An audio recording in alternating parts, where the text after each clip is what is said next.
Okay, so this is my final verdict on Ice Station Z. I bought the $5 game just to see how it is.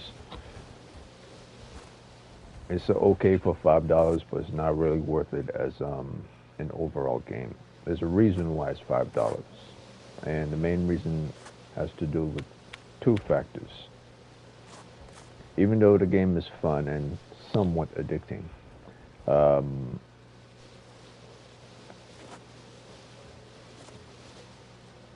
there's this map, and on this map, you have to find three machine parts in order to put inside of a helicopter, inside of a tanker, a snowblower, a boat, or another type of vehicle, snowmobile.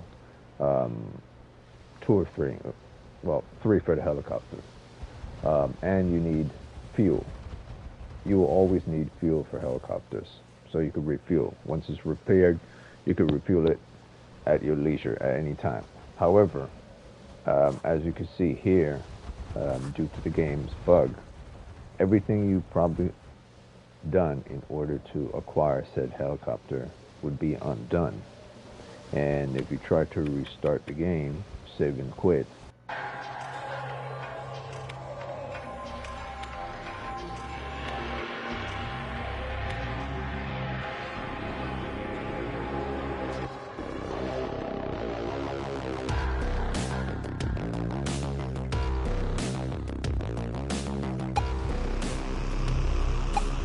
if you try to restart, save and quit, it won't matter, um, because the bug will still be permanent there.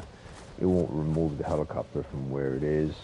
You can't unlodge it, or anything like that. You know, you can't shoot it out. You can't. There's no jumping in the game, so you can't jump to try to see if you can get to the door to the helicopter.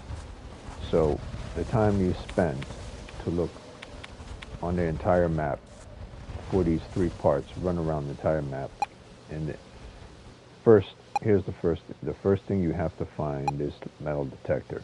So you have to run around the entire map to find the metal detector first. And then you have to run around the entire map with the metal detector to find the three parts. Then you got to run back to the helicopter, repair the helicopter, and then the helicopter's repaired.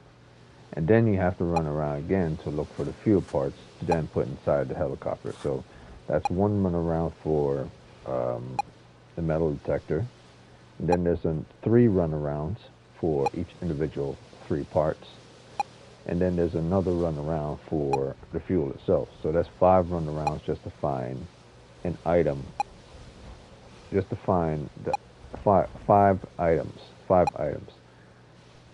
One the metal detector and four items you have to find for the helicopter.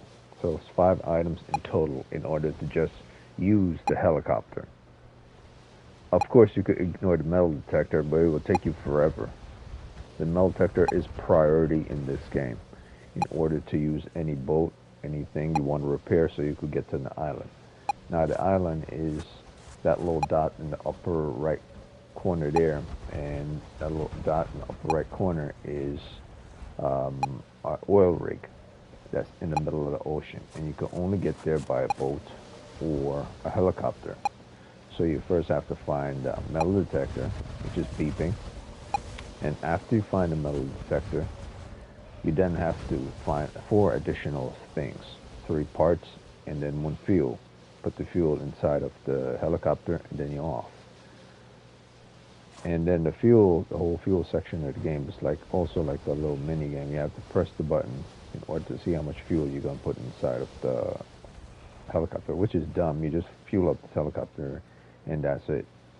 So overall, I would say my final verdict on this game, I originally gave it 5.6 for myself, but after seeing this bug here, and it's a permanent, it just doesn't remove the glitch out. It means only one thing. I would have to look for another helicopter, put three more repair parts in that, find another fuel, and then put more fuel in there, and pray to God that I land somewhere that's not next to something that it could get stuck on. And that also goes for your boat and other things. So yeah, not really fun. I had to put myself through this nonsense just so people could see, because you can't undo this. Um, so this is definitely what you would call a running simulator, because you have to run to keep up your battery life. You have to run to make sure you find stuff, matches and stuff to keep yourself warm.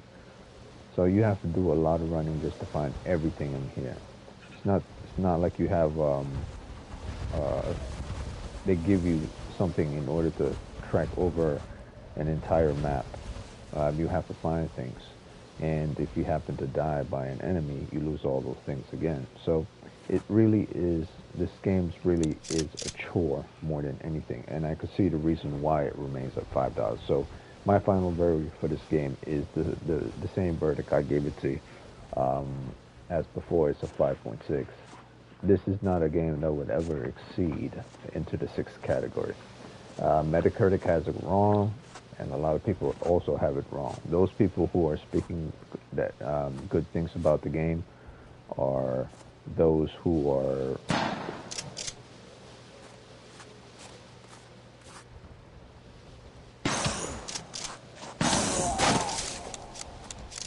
those people who are speaking good things of the games are those people who are running with their friends and their friends only. Because if you, another thing that's a takeaway from the game is, if you do multiplay,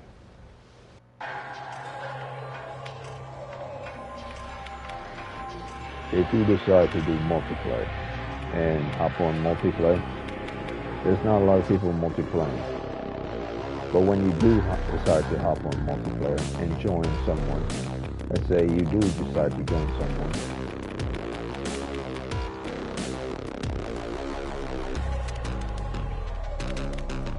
it would then take you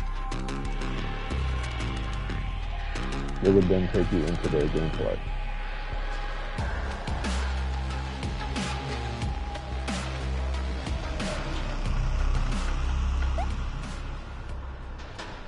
So it would take you into their gameplay, and then you're able to play with them.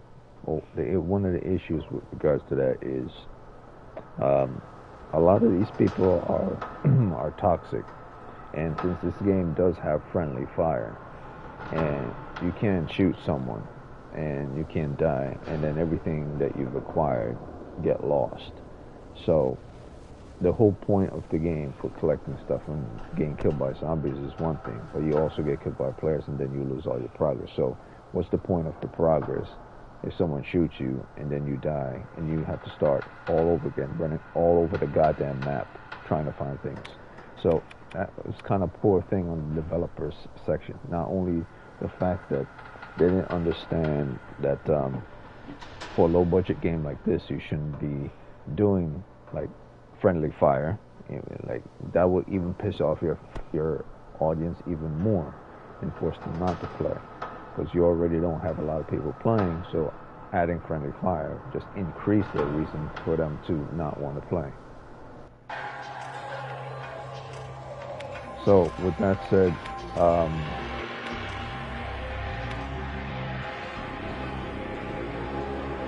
there's nothing more to say about this game. I still believe it's better than Commandos. I still believe it's better than Commandos. Commandos 3. However, even though it's better than Commandos 3, it has two major faults. One is if you get screwed on the bugs, you have to do the whole damn thing all over again. Two is items can respawn at a great distance or close. It really is random, but that's not the second main issue. The main issue is the bug. If you get screwed on a bug, it's over. The second main issue is if you're playing on multiplayer and you run into toxic players, you could lose all your stuff simply because they want to shoot you, and then you have to start all over again. So that's another reason why this game fell down to its 5 category. So my suggestion, if you are interested in playing this game, play this game only with friends, or try your luck at multiplayer with other people, or play like I did. I play and I acquired everything on solo. Acquired parts, helicopter, acquired the dog. I gave him a goose, and that's it. Um, I spent a lot of time in this game just to see if it was actually really good or I was just imagining things. And the truth is, it's actually really good if you have friends. It's actually not good if you don't have friends because people who do have friends and you're not one of their friends, they'll shoot you and then you lose all your stuff. So this game is not meant for co-op. You randomly co-op with your friends and then you join someone else's. So that person, whether you're friends with multiple people and you join someone else's co-op, that stranger, even if there's just one person by himself, could start shooting all your friends for no reason and piss you off. So with that, I would say Ice Hunter Z is a 5.6. All that Metacritic bullshit, those people don't know a damn thing. I doubt they even played the whole damn thing by themselves. I doubt they even, I mean, all those people are saying all the good stuff, probably never seen all these bugs. And the ones that do see all these bugs, like I said, they're rolling with their friends, so acquiring new parts can be easy because they've learned how to um, manipulate the game in order to acquire certain things. Start, restart, drop things on the floor, save over again, duplicate things. They understand the mechanics and how to access certain things. But for a random person playing that don't understand these things, this game would suck. So yeah, the best I could give this game is a 5.6. I don't recommend it to anyone who's a die-hard gamer or into zombie horror. I recommend it if you really just want to not give a shit and kill time.